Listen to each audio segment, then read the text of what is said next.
Tarbiyah Sunnah Channel. Lillah Nyunnah Merenah.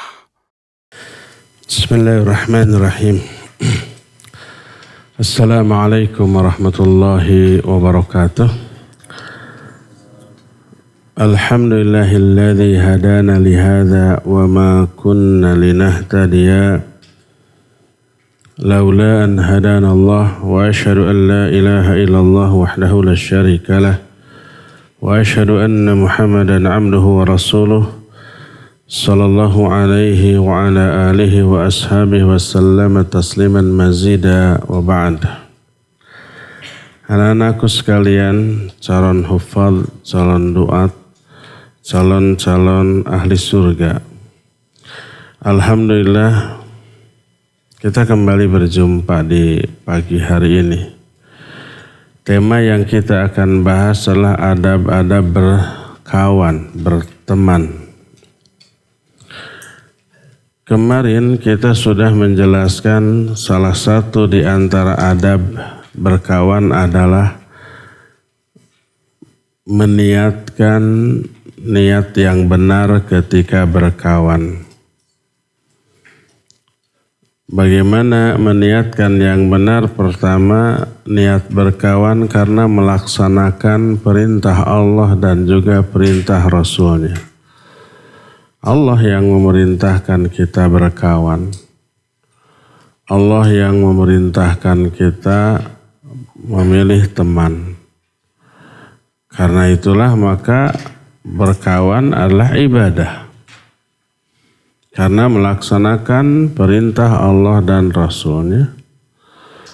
Kedua, menjadikan pergaulan dengan kawan ini sebagai ladang untuk beribadah, meraih pahala.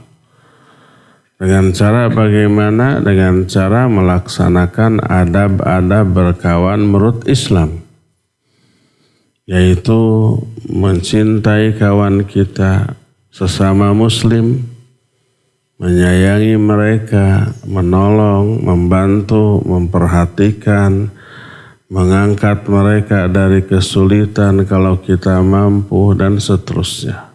Seperti yang sudah kita terangkan. Nah, sekarang kita terus adab berkawan yang berikutnya adalah ittikhadul akhi was sadiq al-mu'minis soleh. Mencari kawan yang baik, yang soleh, yang akhlaknya baik, ahli ibadah, sifat-sifatnya juga menyenangkan. Dan hindarkan kawan-kawan yang buruk akhlaknya, yang jelek sifat-sifatnya, yang nyebelin kelakuannya. Kenapa demikian? Karena perintah Rasul sallallahu alaihi wasallam.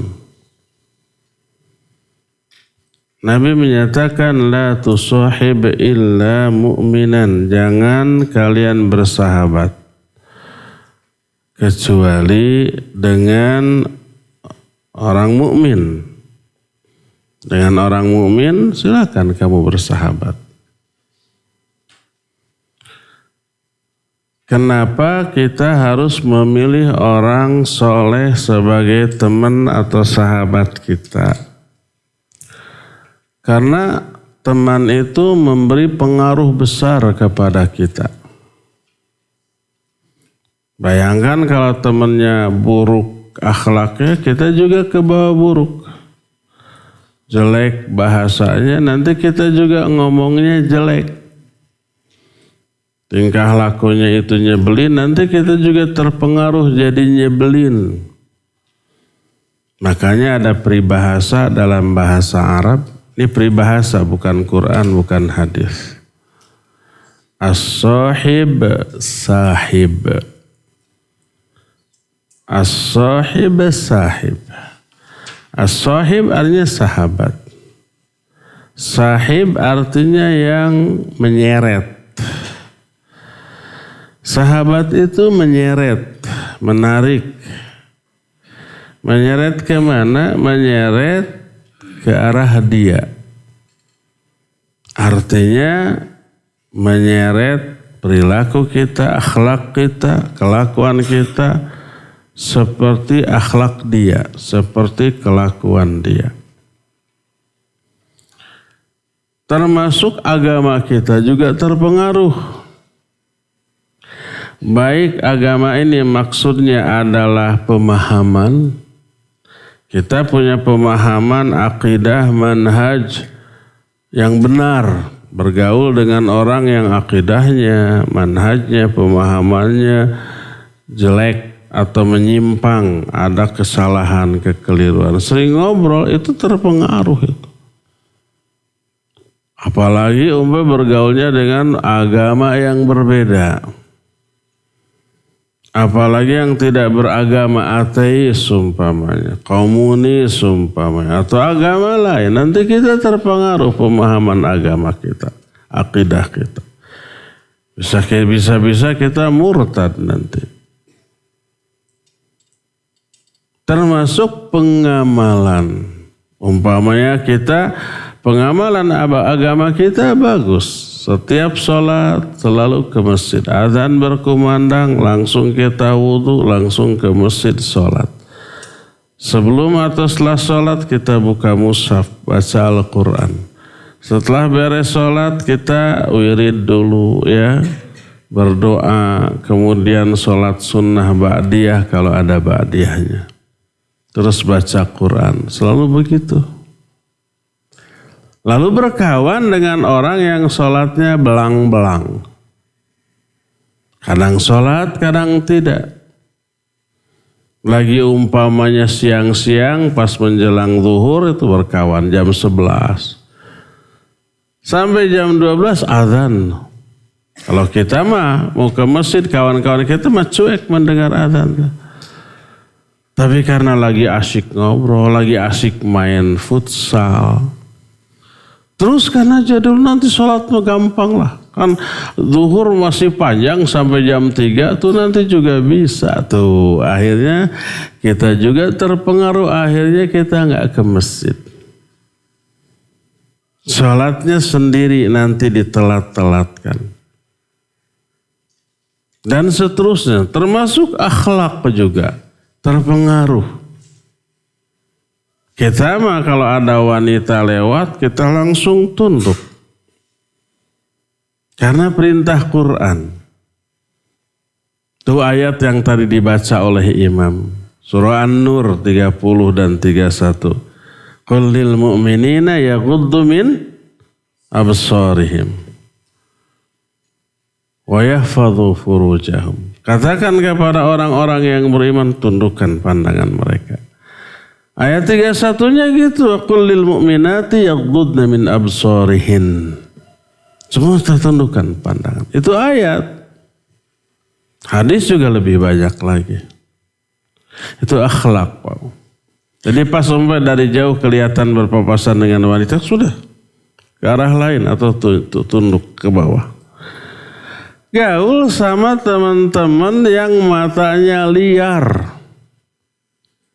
Lihat wanita itu dari jauh, ini mah herang main cerang. Ya manis ya bening kayak permen. Lihat. Akhirnya kita juga ikut-ikutan. Akhlak kita berubah menjadi buruk. Pas umpamana lapar, wah nggak ada makan, itu ada pohon jambu orang diambil, maling akhirnya. Nggak bisa naik, dia apa? Dilempar, kena genteng orang. Jebrok lu lari. Kita jadi ikut-ikutan. Oleh karena itulah maka kawan memiliki pengaruh yang besar kepada akhlak kita, agama kita, pemahaman kita, pemikiran kita, tingkah laku kita. Makanya berkata Rasul sallallahu alaihi wasallam,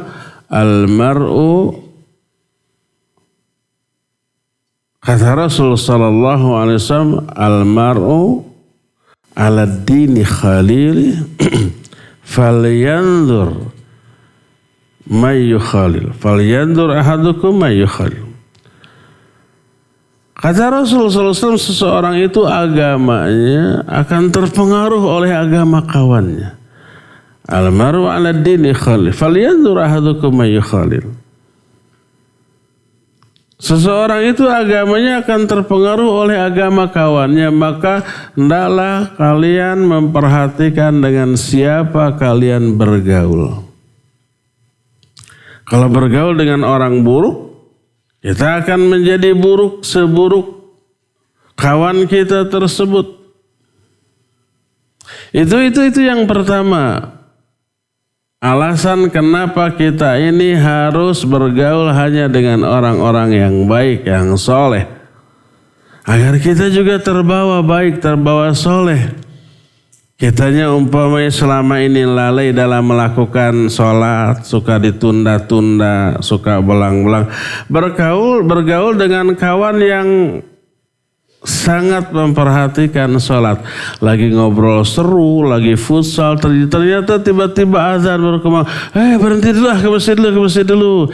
Kita yang tadinya nanti aja, teruskan dulu mainnya nih. Tapi kawan-kawan kita berhenti ke masjid, ikut pergi ke masjid. Begitu masuk, kawan-kawan kita sholat sunat dulu. Kita tidak pernah sholat sunat umpamanya ya. Lihat kawan-kawan kita ikut sholat sunat. Beres sholat salam, teman-teman masih wirid, kita juga wirid. Terus setelah itu kok sholat sunat lagi ya, kita juga ikut sholat sunat. Setelah itu ambil mushaf baca Quran. Kan masa kita main sendirian, ikut. Akhirnya kita buka mushaf baca Quran. Begitu terus. Terpengaruh dengan kebaikan kawan-kawan kita. Nah, kawan-kawan di mana di dunia menjadi orang terdekat, di akhirat juga menjadi orang terdekat. Di akhirat juga tetap kita akan bersama-sama dengan orang yang kita cintai.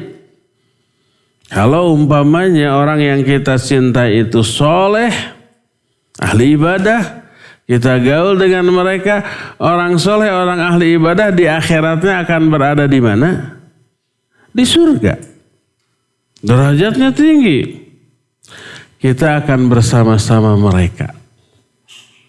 Kata Rasul sallallahu alaihi wasallam, beliau menyatakan, al-mar'u ma'aman ahabba, seseorang akan bersama-sama orang yang dicintainya terus sampai ke akhirat. Dalam hadis lain ada seseorang yang datang, ya Rasulullah mata sa'ah, wahai Rasulullah kapankah hari kiamat tiba? Syukran jazakallah. Dijawab oleh Rasul sallallahu alaihi wasallam, ma'adadta laha. Memangnya apa yang kamu sudah siapkan untuk menghadapi hari kiamat?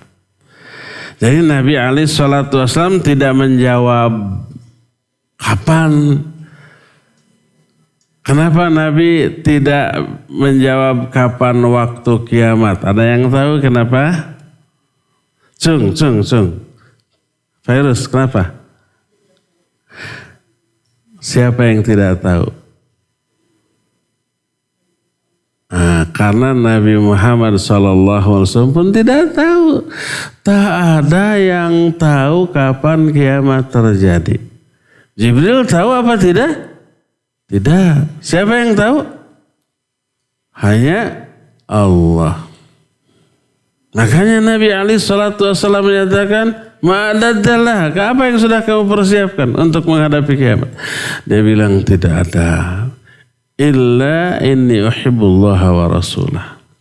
Kecuali saya mencintai Allah dan Rasulnya.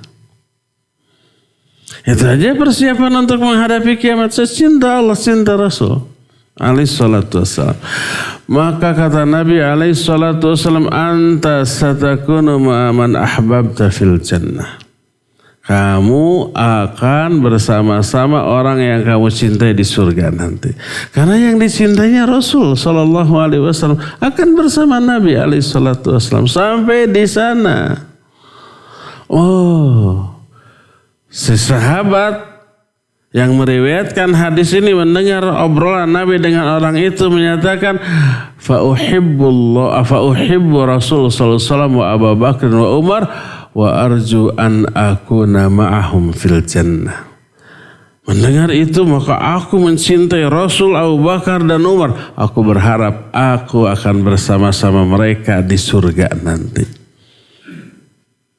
Jadi kalau orang yang kita cintai dari sahabat, dari kawan adalah orang soleh, kita akan terus sama-sama mereka sampai ke akhirat nanti.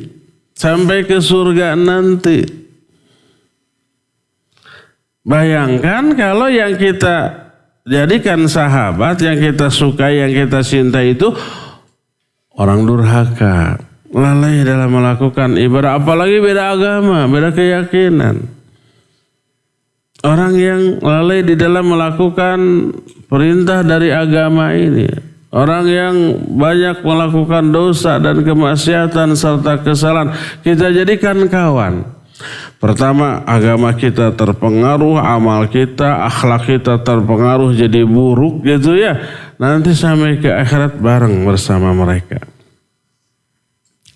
Sedangkan orang durhaka di akhirat tempatnya di mana? Di neraka, wal'iyadzubillah. Nanti di akhirat berantem tuh. Kita akan menyalahkan kawan kita. Gara-gara kamu saya jadi masuk terseret ke dalam neraka. Atau kayak gitu tuh. Wal'iyadzubillah. Si orang yang diikuti balik menyalahkan kita. Salah kamu. Kenapa ngikutin saya? Jadi kamu ikut-ikut, jadi bermusuhan di akhirat. Di dunia bersahabat, di akhirat bermusuhan. Semua pertemanan, persahabatan itu akan berubah menjadi musuh di akhirat. Saling menyalahkan, termasuk suami istri yang dua-duanya ke neraka saling menyalahkan. Orang tua dengan anak saling menyalahkan. Bertengkar, berantem tuh. Adik dengan kakak, guru dengan murid. Ada guru dan murid yang dua-duanya ke neraka. Ya ada guru yang mengajarkan kesesatan, kebidahan seperti itu. Diikuti oleh muridnya. Berantem nanti. Kecuali persahabatan, perkawanan, hubungan orang-orang yang bertakwa. Karena ketika di dunia orang bertakwa saling menasihati, saling mengingatkan, saling meluruskan, saling membawa kepada kebaikan. Terus itu sampai ke akhirat. Allah berfirman dalam Al-Quran, dalam surah Az-Zukhruf ayat 67, Allah menyatakan al-akhillau yawma idzin ba'duhum li ba'din adu illal muttaqin. Persahabatan, semua sahabat di akhirat nanti sebagian mereka akan menjadi musuh sebagai sebagian yang lain. Kecuali orang-orang yang bertakwa. Suami istri dua-duanya bertakwa, dua-duanya ke surga, terus gak akan berantem. Ayah, orang tua dengan anak dua-duanya takwa, dua-duanya ke surga, bahagia. Dua sahabat, dua-duanya soleh, dua-duanya bertakwa, di dunianya juga saling menolong dalam kebaikan, dua-duanya ke surga. Nggak akan ada permusuhan, nggak ada berantem. Tapi orang-orang yang durhaka, orang-orang yang jauh dari agama, di dunia mungkin tidak berantem. Saling menolong di atas keburukan, kejelekan, kejahatan, dosa. Ta'awun alal itsmi wal udwan.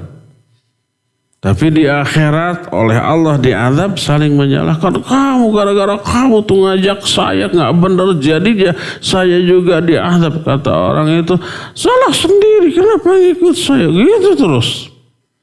Guru dengan murid begitu, orang tua dengan anak begitu, adik dengan kakak begitu, seseorang dengan kawannya juga demikian.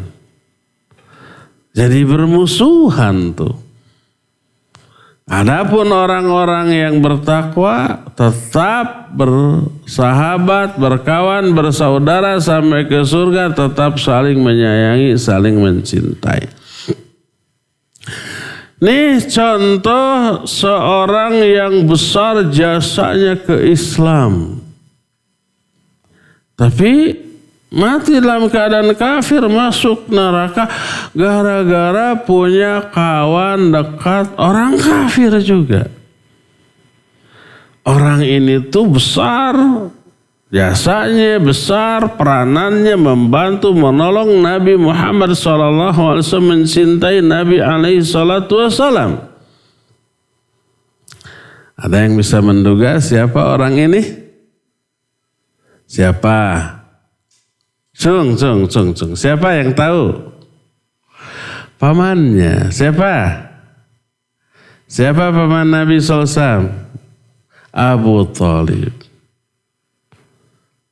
Melindungi Nabi SAW. Beliau seorang tokoh Quraisy yang disegani. Sehingga orang-orang gak sembarangan berani menganiaya Nabi SAW sebab ada Abu Thalib. Pas mau mati, oleh Nabi SAW disuruh syahadat.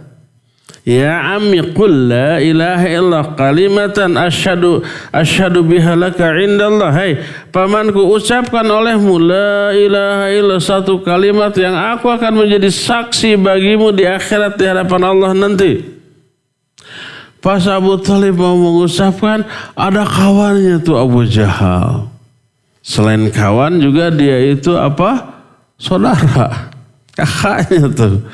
Dan tokoh-tokoh Quraisy kafir yang lainnya menyatakan, ya Abu Thalib, atarghabu an millati Abdul Muthalib? Hai Abu Thalib, kamu sudah benci kepada agama kakak kita, kepada agama bapak kita Abdul Muthalib? Jangan mengatakan la ilaha illallah. Tuh. Dicarek tuh di apa? Dicegah, dilarang. Jangan. Aduh, padahal sudah mau ngomong tuh.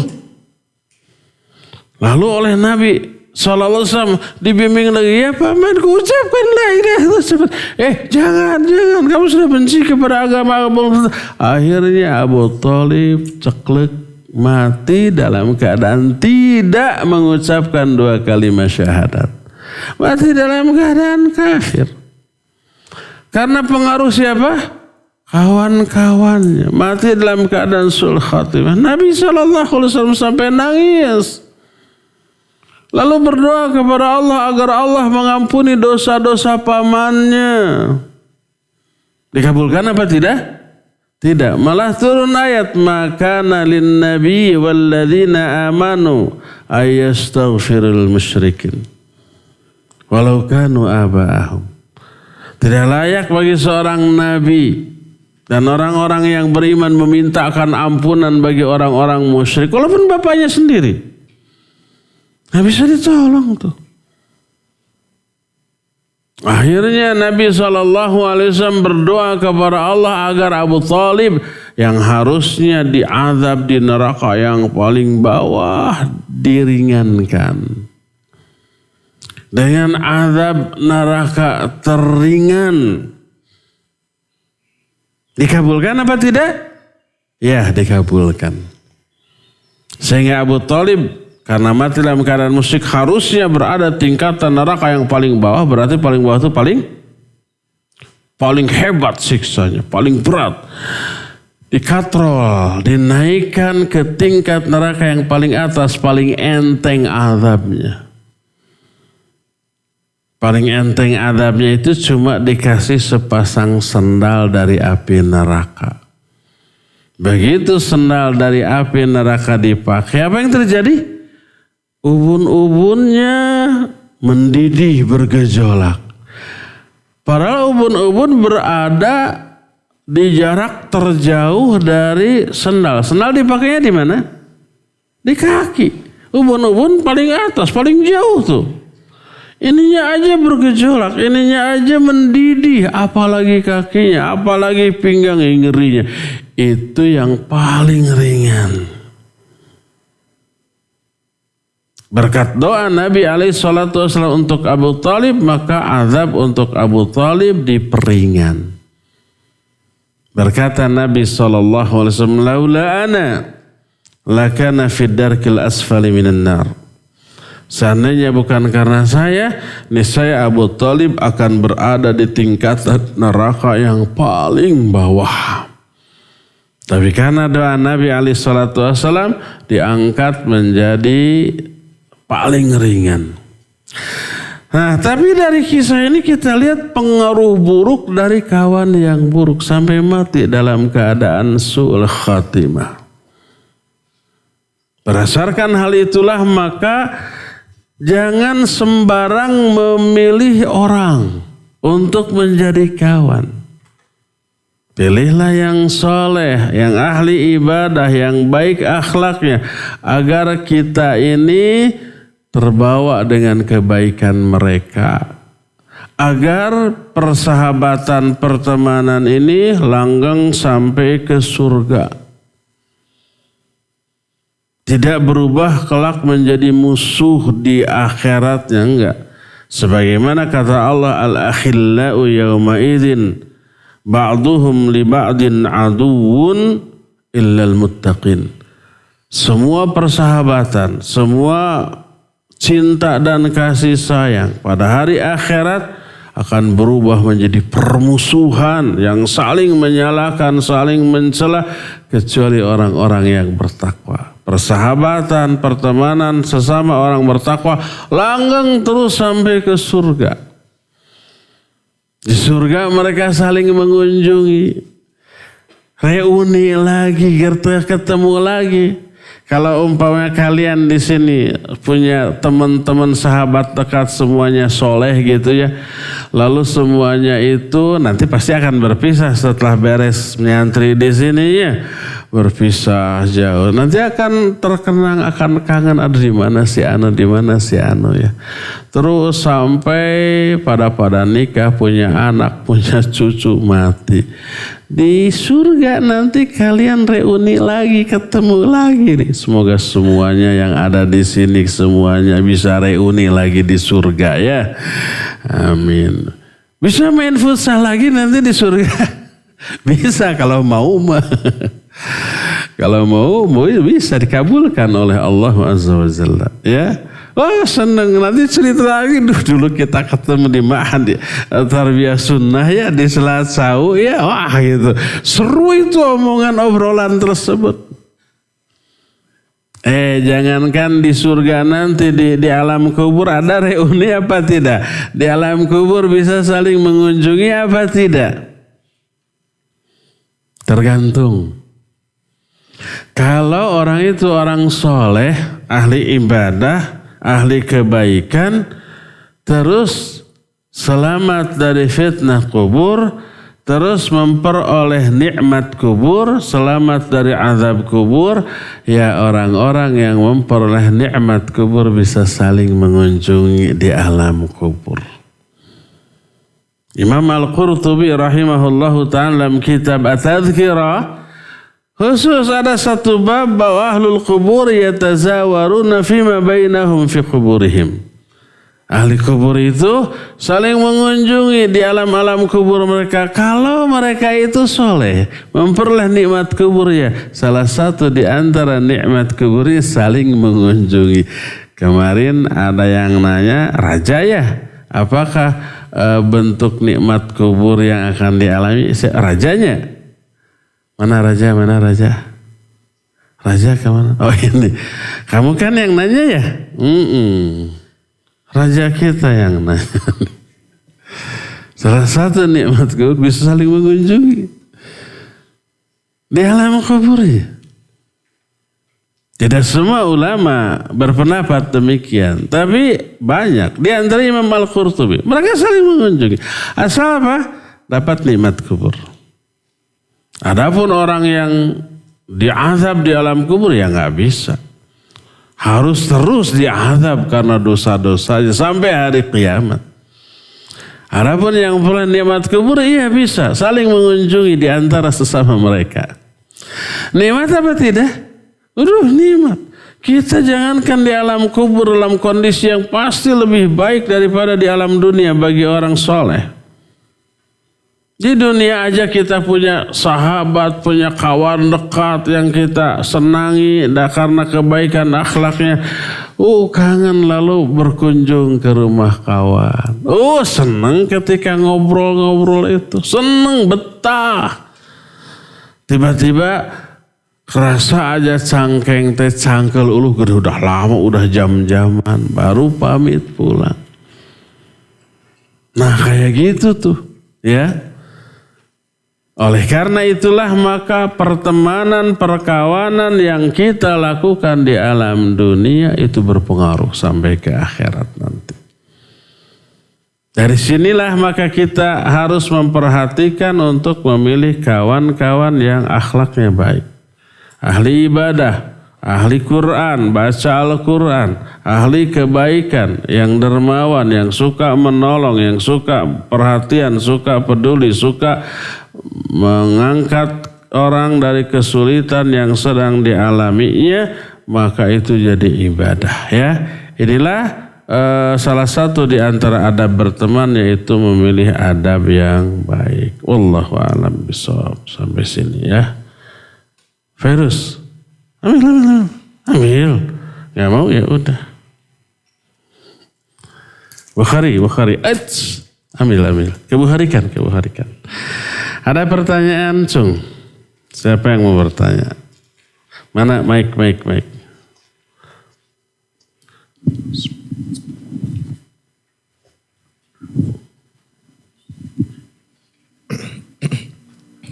Assalamualaikum warahmatullahi wabarakatuh. Assalamualaikum warahmatullahi wabarakatuh. Nama? Nama ana Reksa dari Ngamprah. Dari Ngamprah. Ngamprah, tangga. Reksa dari Ngamprah. Bagaimana cara kita keluar dari lingkaran yang di dalamnya itu terdapat sahabat-sahabat yang tidak baik. Sedangkan kita mempunyai sahabat di lingkaran itu saja, tidak mempunyai sahabat di luar lingkaran itu. Apakah kita harus menjauhi lingkaran pergaulan itu, ataukah kita harus mendakwahinya dengan pelan-pelan? Kedua. Jawabannya kedua. Apakah harus meninggalkan atau dakwahi? Baik. Reksa udah gitu. Reksa dari Ngamprah, Padalarang, masih se-KBB, nanti masih sekota. Kalau kawan-kawan kita buruk, gak ada yang baik satupun, kasihan. Pastilah ada ya yang baik. Kalau yang dimaksud buruk itu ada 1-2 sifat yang kurang baik, tapi secara umum baik, anggap baik. Manusia itu tidak ada yang sempurna, tidak ada yang maksum. Para sahabat maksum apa tidak? Tidak maksum. Para sahabat suka melakukan kesalahan? Iyalah. Kullu bani Adam khatta'un wa khairul khatta'in at-tawabun. Semua bani Adam pasti melakukan kesalahan. Tapi sebaik-baik orang yang salah adalah yang tobat. Kecuali satu-satu yang maksum adalah Nabi kita Muhammad SAW, dan para Nabi seluruhnya maksum. Nah, jadi kawan kita juga gitu. Pastilah ada 1-2 keburukannya, tapi secara umum baik. Anggap baik.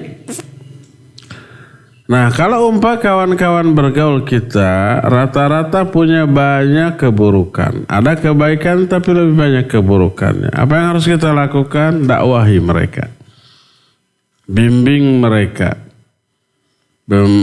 pengaruhi mereka dengan pengaruh yang baik. Umpamanya nih kita lagi ngobrol-ngobrol, kawan-kawan ini suka melalaikan sholat. Pas azan, kata kawan kita, nantilah sholat matu, masih seru nih ngobrol. Udah kita tinggalkan saja. Kita kasih nasihat, kasih penjelasan. Hak Allah harus didahulukan daripada hak kawan-kawan. Jadi kita ini karena sholat, ayo kita sholat aja. Nanti beres sholat kita main lagi. Kalau kekeh mereka enggak, sampai ngejek kita, oh sok soleh. Wow, emangnya pasti ke surga? Kita jawab, kalau yang sholat tepat waktu aja belum tentu ke surga, apalagi yang melalaikan sholat. Kan ada teman-teman kita yang suka Allah ibadah juga belum tentu ke surga. Ngaji juga, menghafal Quran juga belum tentu ke surga. Apa jawab kita? Betul. Kalau ahli ibadah aja belum tentu ke surga, apalagi yang melalaikan ibadah. Saya hanya berusaha melaksanakan apa yang Allah perintahkan. Ke surga atau enggaknya Allah nanti yang menentukan, dan Allah pasti adil. Tidak akan zalim, tidak akan menyia-nyiakan amal hamba-hambanya. Ada tuh orang, kalau kita di sini suka ada pengajian banyak ibu-ibu, bapak-bapak, ada yang memprovokasi, lah ngaji ke sana juga belum tentu jadi baik, jadi soleh, jadi masuk ke surga.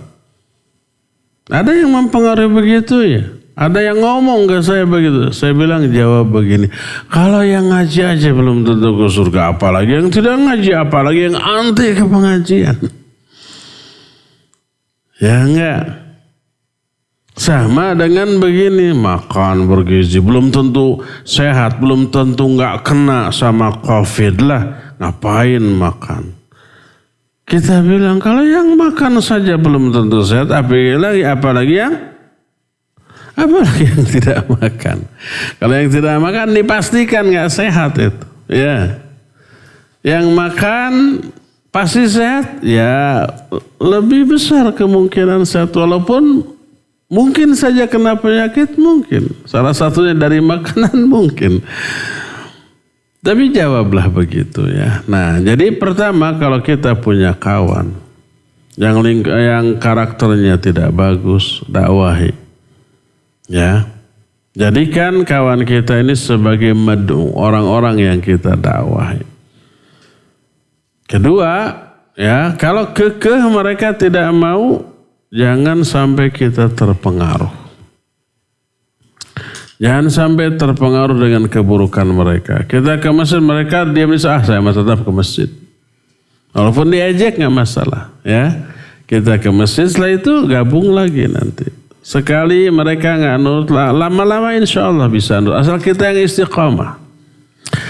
Kalau ternyata mereka kukuh dan kelihatannya lambat laun kita seperti terpengaruh oleh mereka, maka tinggalkan mereka.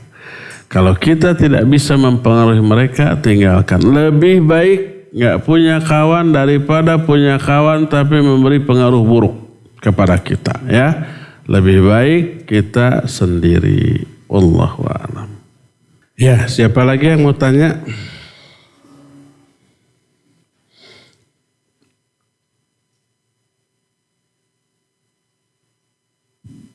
Assalamualaikum. Waalaikumsalam warahmatullahi. Nama Ana Sutiana. Sutiana. Panggilannya Suti apa Ana? Suti. Suti. Ayo, dari Cipongkor. Cipongkor teh mana? Cililin. Cililin. Nah, sok Suti. Apakah tetap sah salat kita ketika jidat saat sujud terhalangi atau tertutupi oleh sesuatu, misalnya seperti peci lainnya? Baik, barakallahu fiik.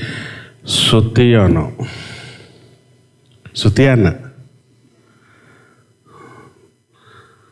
Ya, apakah kalau kita sujud terhalang oleh sesuatu? Peci atau rambut, atau kalau perempuan mukena kerudung gitu ya. Sah enggak sholat kita? Sah. Nggak ada dalil yang menyatakan itu tidak sah. Apalagi selalu seringkali kita pakai sejadah di karpet. Antara kita dengan tanah terhalang karpet. Antara kita dengan tanah terhalang sejadah. Jadi tidak ada dalil yang menyatakan bahwa kita ini tidak boleh terhalang. Boleh. Bahkan dahulu para sahabat Kalau sholat di luar, di jalan, di perjalanan, mau sujud, itu suka kalau pakaian orang Arab kan kum. Tahu kum? Kum itu ini nih. Apa bahasa kitanya kum tuh? Lengan baju. Lengan baju itu lebar. Itu suka sebelum sujud menghamparkan dulu kumnya, kemudian pakai sujud. Terhalang antara tempat sujud tanah tempat sujud dengan oleh kum tersebut.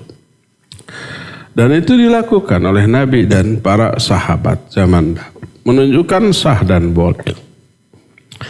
Munculnya keyakinan atau pendapat yang menyatakan bahwa tidak boleh terhalang itu bermula dari orang-orang Syiah. Ahlakahumullah. Orang Syiah menyatakan as-sujud la budda alal ard. Sujud itu harus di atas tanah langsung, tidak boleh terhalang, tidak boleh pakai sejadah. Tidak boleh pakai karpet. Tapi harus langsung kena dengan tanah atau segala benda yang langsung terbuat dari tanah. Seperti keramik boleh karena dari tanah juga kan. Kalau karpet, kalau sejadah tidak boleh. Makanya kita lihat orang-orang Syiah dahulu ya sebelum dilarang. Itu kalau haji, sholat di Masjid Nabawi itu kan Masjid Nabawi pakai karpet. Bagus karpetnya. Lebih bagus dari karpet kita. Karena karpet kita bagus apa tidak nih? Bagus. Bagus satu ya. Tapi itu lebih bagus, lebih tebal. Nah tapi ada ganggang, bukan ganggang, jalan tempat orang lewat gitu. Itu nggak pakai karpet, pakai keramik biasa. Orang-orang Syiah itu sholatnya di sana. Di jalan tersebut yang ada keramiknya mau pakai ini.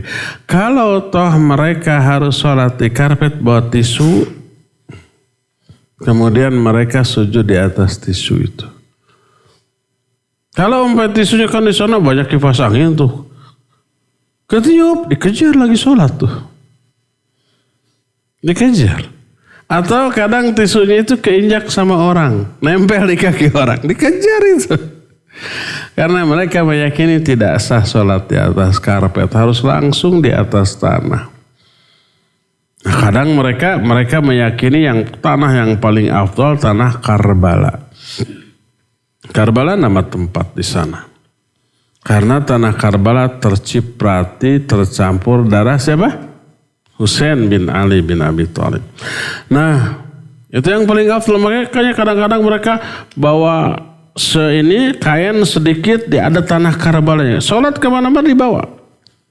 Mau sujud, simpen sana. Lalu sujud di sana. Tapi kalau tidak ada tanah Karbala, tanah mana saja. Jadi nggak boleh terhalang antara kening dengan tanah. Itu kata orang-orang Syiah. Nah banyak kaum muslimin ahlu sunnah yang karena keawamannya terpengaruh oleh hal itu. Nggak boleh terhalang tuh antara tempat sujud dengan kening. Walaupun ada selembar lamut nggak sah. Dari mana dalilnya? Itu keyakinan orang-orang Syiah ya. Jadi boleh dan tidak apa-apa. Jadi boleh suti ya. Sini suti. Siapa lagi? Cung.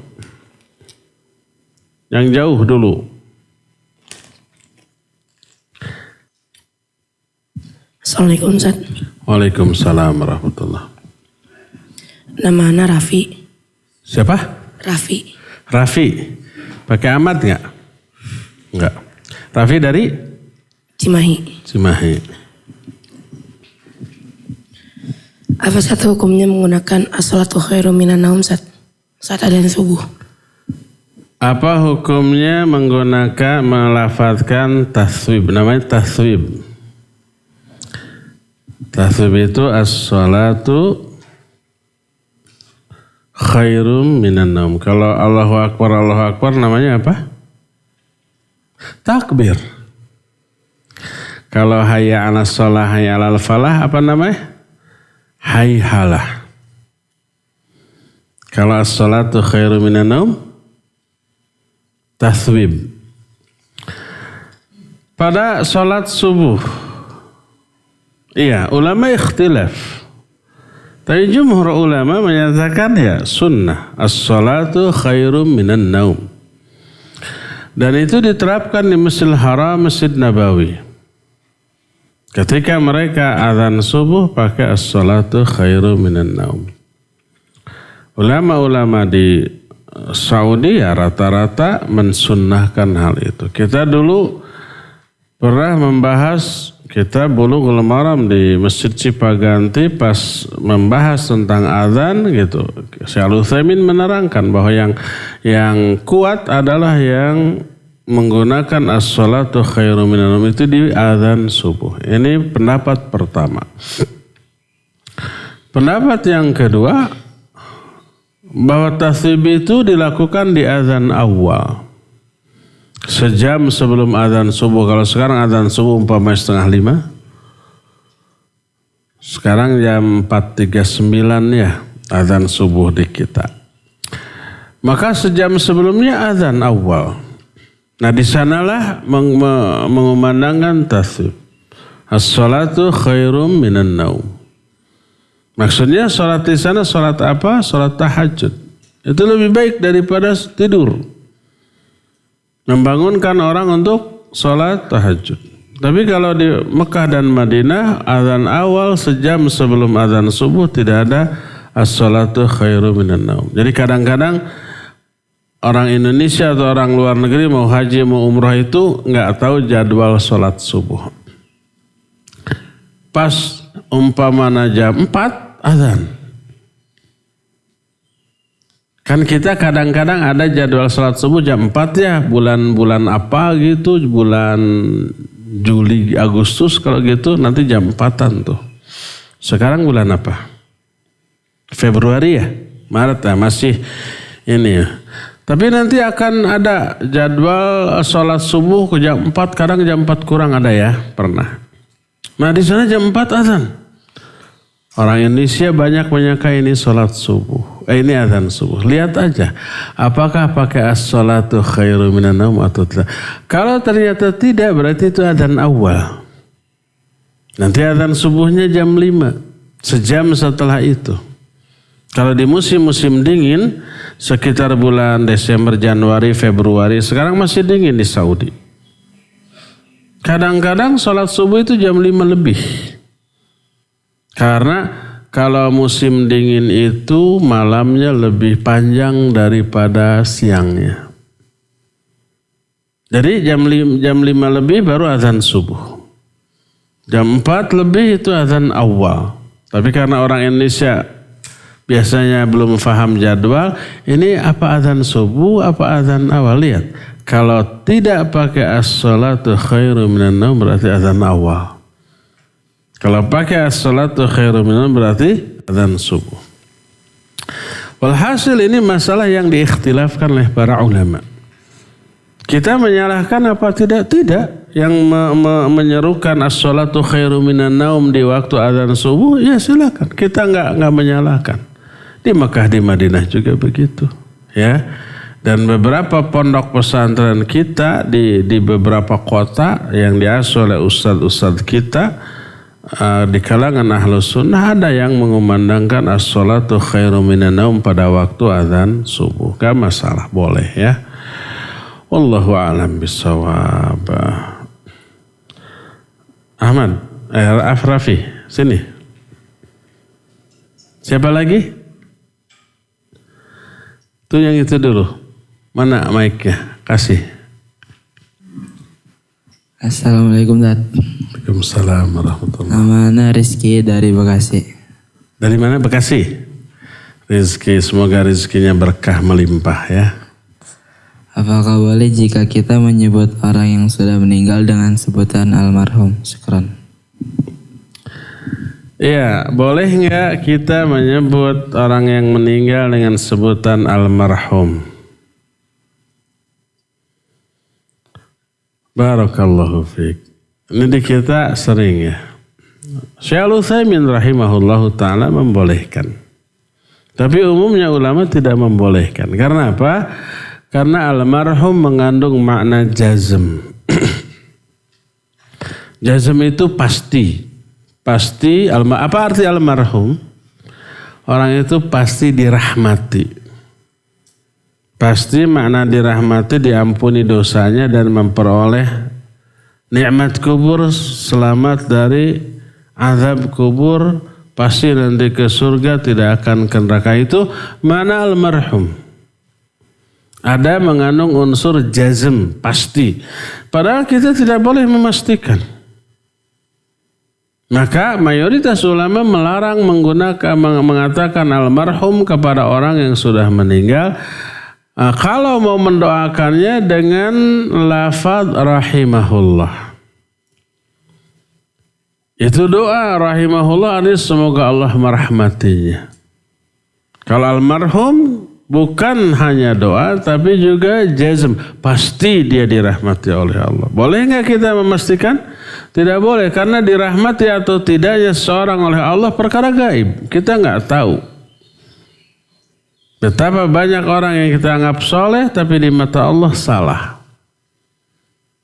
Oleh karena itu, mayoritas ulama menyatakan dilarang mengatakan almarhum kepada orang yang sudah meninggal. Tapi boleh dan dianjurkan kita mendoakan agar memperoleh rahmat dengan mengatakan rahimahullah. Berkata umpamanya para ulama, berkata Imam Bukhari rahimahullah. Tidak dikatakan berkata almarhum Imam Bukhari. Pernah dengar gitu? Enggak pernah. Tapi rahimahullah. Berkata Imam Syafi'i rahimahullah. Tidak almarhum. Berkata umpamanya Imam Ibnu Qayyim rahimahullah. Bukan berkata almarhum Imam Ibnu Qayyim. Kita nggak pernah dengar kayak gitu ya. Jadi rahimahullah. Nah, jadi mayoritas ulama melarang mengatakan almarhum kepada orang yang sudah meninggal karena kata almarhum mengandung jazm. Apa jazm itu tadi? Memastikan. Dan kita tidak boleh memastikan. Kita hanya boleh mengatakan rahimahullah. Tapi sekali lagi Syekh Al-Utsaimin membolehkan. Kata beliau alasannya almarhum juga doa, tidak mengandung jazm. Ini beda sudut pandang dari aspek bahasa. Kata beliau almarhum tidak mengandung jazm. Itu mengandung doa, semoga Allah merahmatinya. Jadi kata beliau boleh. Ikhtilaf para ulama. Kalau saya tidak mengatakan almarhum, tapi mengatakan rahimahullah. Tapi kalau ada orang yang mengatakan almarhum fulan, ya nggak apa-apa. Atau kadang-kadang ya di kalangan orang awam nih, kalau kita tidak mengatakan almarhum itu bisa berisiko disalahkan gitu ya. Umpamanya kita menguburkan seseorang. Kita ada di sana, kita disuruh pidato umpamanya. Atas nama keluarga orang tersebut. Maka kalau saya mengatakan berupaya saya berbicara atas nama keluarga si fulan rahimahullah. Berupaya. Kalau orang-orang saya berbicara atas nama keluarga almarhum Bapak Anu kan gitu ya. Berupayalah untuk mengatakan rahimahullah ya. Tapi kalau ada orang yang mengatakan almarhum ya nggak masalah. Silahkan karena ada ulama yang berpendapat demikian. Wallahu a'lam. Sini. Rizki. Kamu dapat rizki. Siapa lagi? Sung. Yang subur, makmur loh Jinawi. Assalamualaikum Tad. Waalaikumsalam. Nama Ana Ajib dari Lewi Panjang. Ajib dari Lewi Panjang. Ajib. Hewan apa saja yang sunnah dibunuh dan yang haram untuk dibunuh? Dan apakah kalau membunuh hewan yang haram untuk dibunuh, apakah termasuk akhlak yang buruk? Hewan apa saja yang haram untuk dibunuh dan yang tidak boleh dibunuh gitu? Baik, barakallahu fiik. Kalau dibunuhnya untuk dimakan, Semua hewan yang halal boleh. Ayam, kambing, sapi. Tapi dengan cara disembelih, dibunuhnya ditusuk dengan pisau nggak boleh. Punggungnya sampai mati nggak boleh, haram. Tapi kalau disembelih boleh. Nah, tapi kalau umpamanya binatang yang tidak boleh dimakan lalu kita bunuh. Ada yang memang diperintahkan untuk dibunuh, yaitu semua hewan yang membahayakan manusia. Dikiaskan kepada perintah membunuh ular. Walaupun kita sedang sholat, Allahu Akbar, sholat sunat di rumah sendiri. Ternyata datang ular, bunuh walaupun dalam sholat. Dengan cara ada sapu di pas sampingnya, tanpa membatalkan sholatnya. Asal jangan ngomong, ular, mati, batal sholatnya. Dan tidak membelakangi kiblat, ya. Nanti aja bunuhnya sehabis sholat. Oh, keburu manten atau keburu masuk manten atau ya. Keburu apa masuk teh? Matuk. Mati orang nanti kalau kepatuk ular. Makanya walaupun sedang sholat saat itu, apalagi sedang tidak sholat. Dikiaskan dengan ular adalah semua hewan yang berbahaya bagi manusia walaupun tidak mematikan. Seperti kalajengking, seperti kelabang yang beracun-beracun. Seperti ulat. Ulat bisa membunuh orang enggak? Enggak, tapi membahayakan. Seperti umpamanya cocopet apa tadi teh? Tomcat. Itu bisa bengkak itu dan bisa panas dingin itu, ya. Maka itu boleh dibunuh, bahkan dianjurkan untuk dibunuh, termasuk cecak ya, toke ya, bunuh. Ya, itu dianjurkan. Ada orang yang pernah protes ke saya. Suatu saat saya ngisi di LIPI. LIPI itu kumpulan para peneliti kan, para ahli. Langsung protes, Pak Ustadz. Maaf, apa salahnya ular harus dibunuh? Dia penyayang lingkungan hewan. Saya bilang kan bisa matuk, membahayakan manusia. Bisa mematikan manusia. Daripada manusia yang mati, mending ular yang mati. Dia menyangka, ular kalau nggak diganggu nggak akan matuk loh. Matuk itu karena diganggu kesalahan kita. Makanya apa dosanya ular? Saya bilang, thayyib. Kalau nggak diganggu nggak akan matuk. Cuma kan seringkali terjadi kesalahpahaman antara kita dengan ular, ya nggak? Ular kan sudzon bawaannya. Ular lagi diem gitu, kita lewat, kita nggak tahu ada ular, nggak bermaksud mengganggu, tapi kan si ular curigaan nih, wah ini ada orang nih mau ganggu saya, kalian umpamanya lagi main futsal, plung si bolanya kanubala. Apa kanubala itu artinya? Ke tempat yang bala, yang banyak alang-alangnya, diambil, di sana ada ular. Hati-hati kalau kanubalanya ada ular. Datang kita mau ngambil bola. Si ular apa? Suudon. Curigaan, wah mau ganggu saya. Pas kita ngambil bola di hadapan ular, gawak. Cok, kayak gitu tuh. Ular kan suudonan, saya bilang. Daripada ular yang mati, daripada kita yang mati, ular yang mati itu. Betul, ular kalau nggak diganggu nggak akan matuk. Katanya ular itu kalau umpamanya kita diem gini nggak akan matuk sampai ngaleor ke dia, dibiarkan. Dia elus-elus, nggak akan matuk katanya. Tapi kan kitanya kadang-kadang karena jijik, karena takut akhirnya kasar memperlakukan, begitu kan? Akhirnya matuk dia. Nah, karena keawaman orang tentang karakter ular ya bisa aja kita dipatuk. Dan karena suudzon ular bisa aja kita dipatuk ya, akhirnya demikian. Jadi itu yang boleh. dibunuh, bahkan dianjurkan dibunuh. Adapun yang lain yang tidak mengganggu maka tidak boleh dibunuh. Boleh nggak membunuh semut? Kalau sengaja ada semut lagi baris di tinesan hiji-hiji gitu, nggak boleh. Tidak boleh sengaja begitu. Jadi kalau ada semut merayap, tiup aja, gitu. Kecuali semut kararangge, tahu kararangge yang semut api apa yang agak besar terus warnanya kuning gitu ya, itu beracun, boleh dibunuh. Dan begitu menggigit bisa bengkak kita. Tidak boleh membunuh semut secara sengaja. Tapi kalau kita melihat ada kerumunan semut di rumah, ada kopi tumpah dikerubuti semut, atau bekas kopi nggak habis, si gelasnya, piringnya segala macam dikerubuti semut. Kita mau membersihkan kan nggak mungkin ngusir, pergi, nggak mungkin kan? Akhirnya kita sapu. Ada yang kebunuh? Pasti ada 1-2. Atau gelas, wah kerubuti semut. Kan nggak mungkin, pergi, akan pergi.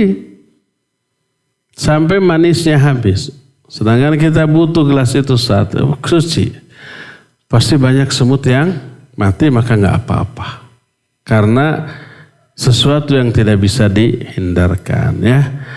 Cukup ya sampai di sini, insyaallah kita jumpa kembali di Jumat yang akan datang. Subhanakallahumma bihamdika asyhadu an la ilaha illa ant astaghfiruka wa atubu ilaik. Walhamdulillahirabbil alamin. Wassalamualaikum warahmatullahi wabarakatuh.